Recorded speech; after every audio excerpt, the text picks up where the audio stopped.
Bonjour à toutes et à tous et merci de votre fidélité.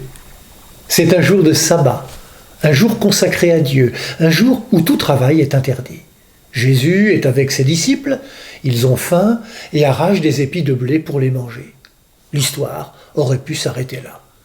Mais il y a là des pharisiens qui interpellent Jésus.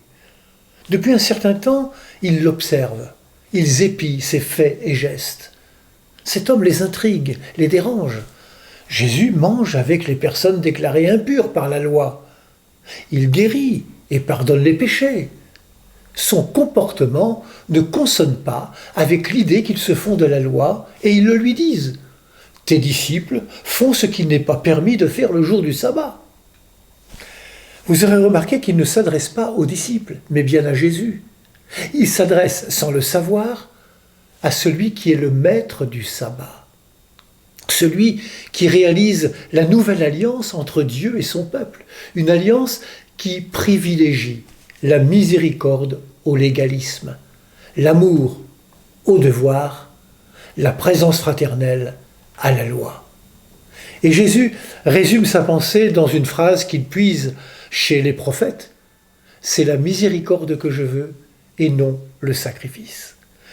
En acceptant que ses disciples puissent se rassasier parce qu'ils sont affamés, Jésus montre ce qui est le plus central à ses yeux. Jésus nous montre le visage d'un Dieu qui veut nous libérer de nos angoisses, de nos peurs, de nos fardeaux, par le don de sa miséricorde et de son amour inconditionnel. Jésus n'entre pas dans le débat du permis, du défendu. Il priorise la relation et la liberté de conscience.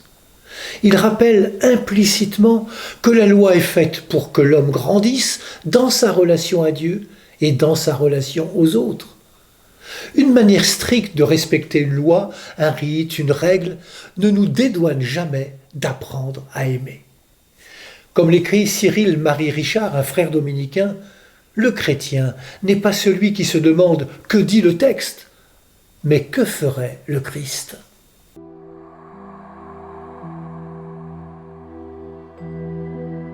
Dieu n'attend pas que nous soyons seulement des observants, mais des fils, qui reproduisent le visage de son Fils unique et bien-aimé. Et pour cela, il nous donne l'Esprit du Fils qui vient murmurer en nos cœurs, nous enseignant tout et nous rappelant tout ce qu'il nous a dit. C'est l'amour qui ouvre les yeux et purifie le cœur pour vivre dans la liberté des fils.